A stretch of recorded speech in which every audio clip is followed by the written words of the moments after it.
वर्ष जोड़े 3टा नड़िया बाउला होता है जार नुआ बोहू आसब सी नुआकि प्रथम कलश बसई थब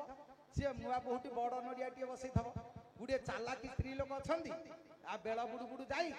नड़ियाटा को बाड़े आउ जनक नड़िया बाड़े दब ये सान टे थई देकी आस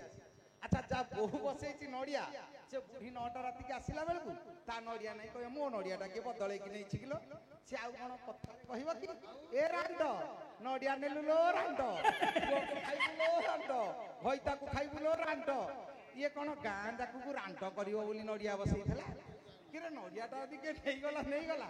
आ तू एत कथा कह सिंदूर एत छोटिया कथा नुहलो माँ जिते माँ पाला देखुच गोटे कथा मन रखी था बुधे ओषा करुच षठी ओषा करुच गणेश पूजा करुच सबू पूजा करुच किंतु जड़े कह माँ अधुआ मुहरे किए से उठी जड़े लोक ये जदुपुर एड़े बड़ गाँ गोटे बहु जड़े किए कहू मो अधुआ मुहरे सका उठिले मो स्वामी की मु नमस्कार करुछि वर्षिकिया तो ठिका नहीं जाइछ सावित्री दिन तो गोटे पकईच आउ 12 मास जाक देखे कहीं माँ कहूँ जिते ओषा व्रत करुच कर यहाँ बेपार यहाँ गोटे तो देखा लोक देखाणिया बेपार ना लाभ किसी ना सका उठी जड़े बाहाला झील ता स्वामी की जदि नमस्कार करे ताठू बड़ भाग्यवान कहीं नुह आउ जो झील माँ बाहाला परे सिंदूर पिंधे सिंदूर झील मैंने पिंधती कहीं जानिच स्वामी आयुष बढ़ कि आज झील आ सिंदूर पिंधु ना बाहाला परे कहते इन्फेक्शन हम सिंदूर पिंधुची किए सब आइटेक्स पल्ल टिकिली शाढ़ी जो कलर टिकिली से कलर मैच कर पिंधुच माँ सिंदूर पिंधिले सीना स्वामी आयुष बढ़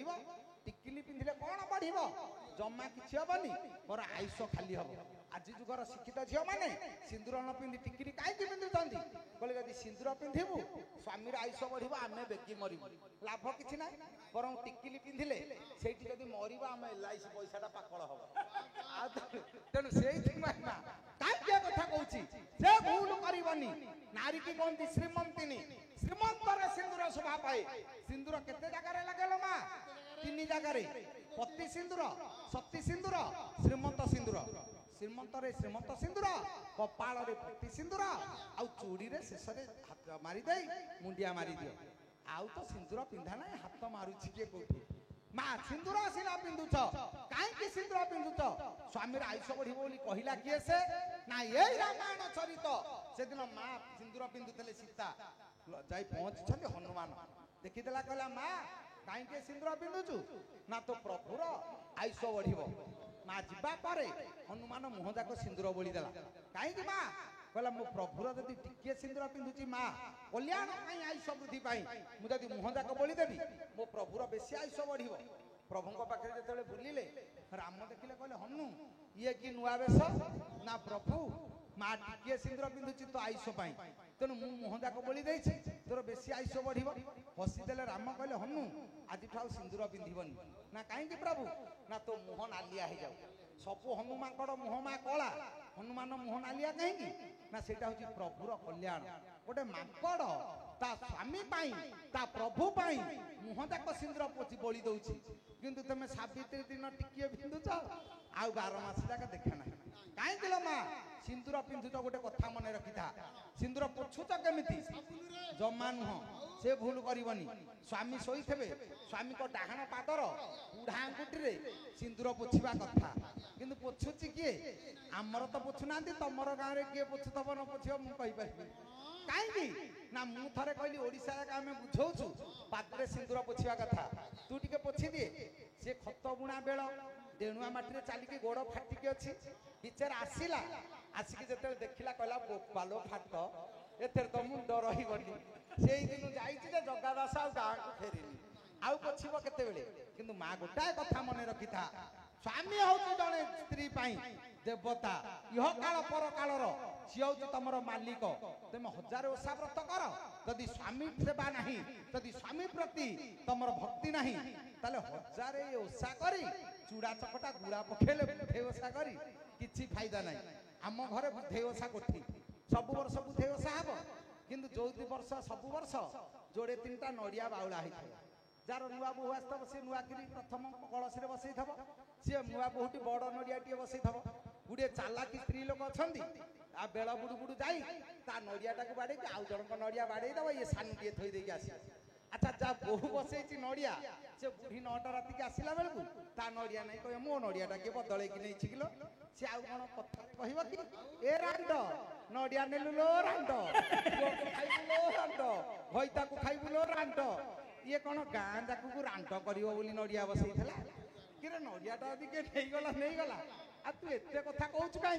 ताले काहे की कहूच ए कथा ना एटा मनुष्यर विकार जे पर्यंत आम मान भितर विकार अछि से पर्यंत भक्ति रे मूल्य नहीं कहले भक्ति रे प्रीति नाही से काहू जाने मो पई भक्ति रे यदि श्रद्धा नाही ताले प्रभु को केही चिन्हि नाहंती ना केही जानि नाहंती जेतेबेले भक्ति आसे मनरे सब समान दिसे लक्ष्मण हाथ जोड़ी देले बोले जनक जी आपण से धनुटा पाणंतु मो भाई भांगिबे तम झियो को सिंदूर पिंधेई दियो जनक रु से हसिले कहले बापा पिला लोक तमे जानि न ए सिंदूर जाई जाई कथा नुह गोटे नारी चरित्र को परिवर्तन करि दिए टोपाए सिंदूर आपण देखुनांती सिंदूर टोपा को पिंधि देला परे से पर झियो पर घर को पळाए आपण देखंतु बापा घर झियो बाहा हला बेले मा सब सांगरे नै जीवो किंतु गोटे जिनिस अछि आपण जदि ताकू जबरदस्त जाचिबे झियो इटा नउनु से नबनी से जिनिसटा कोन एते दिन हैला पाला देखिलनी गोटा कथा मन रखि था से होची संपर्क एरुंडी बंधटाई पड़िला परे सिंदूर टोपाए जीवनर परिवर्तन आनी दिए से झियो को हजार जाचिले मध्य से बापा घरे संपर्क रखिबनी गाँ रे 5 दिन नाट हबो कि पाला हबो झियो जदि गणेश पूजा दिन आसीछि माँ की बापा कहबे झियो गाँ रे पाला हबो रहनु जोड़े दिन ना बापा मो घरे सियाड़े केते काम एठो खाइला पीला बड़ हैला डामेरा रांपिला भलिया रांपिकी 20 लाख नहीं की गला कहूची मो घर सियाड़े पड़ीची ता माने एठी तार केही नाहंती काई की ना टोपाए सिंदूर ता जीवन को केमिति परिवर्तन करि देइची ताले सेदिन जनक बुझेले बापा ये सिंदूर जाई जाई कथा नुह तमे जो कहउछ सिंदूर पिंधेई दे धनु तो भंगा हैनी सिंदूर पिंधिबे केमिति ना जनक जी धनु आनंतु मो भाई भांगिबे तापर आपन को झियो को सिंदूर पिंधेबे एतिकी जेतेबेले कहले जनक ऋषि कहले पिला घंटे 1.5 घंटा हला मते पागल करि देलानी मु मुंडो खराब कर देलानी ये तो धनु भांगी परिबेनी कहले की अछरे से धनुटा को आनो ए पिला देखि दियंतु ताको घर को जाऊ विरक्ति होला पर आ कोन कहबे जनक ऋषि कहले आ संगरा जुक्ति करिया दरकार नै निर्देश देले की अछ धनु आनो एतिकी जेतेबेले कहले सैन्य माने बाहरले केते जण बाहरले कवि सम्राट भंज वैदेश विलास से कहले गणिब किए केते बेले केते गले कहि हबनी कहले बलवंत एकु एक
सेदिन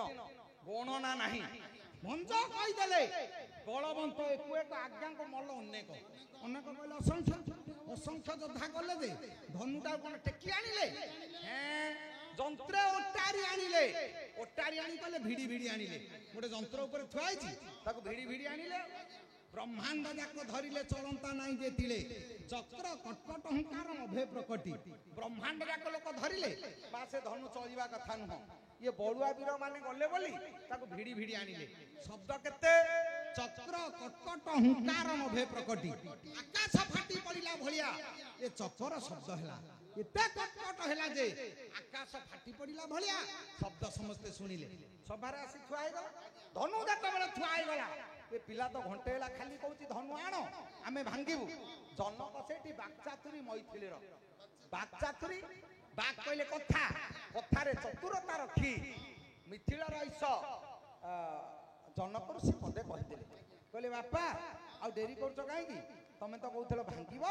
ଆଉ ଡେରି କର ନା, ଆସ ଏ ଧନୁଟାକୁ ଭାଙ୍ଗି ଦିଅ, ସଭା ଭାଙ୍ଗିଦବା, ଘରକୁ ପଳେଇବା। ସେଇଠି ଯେତେବେଳେ ଚୁଗୁଲି କରି କହିଲେ,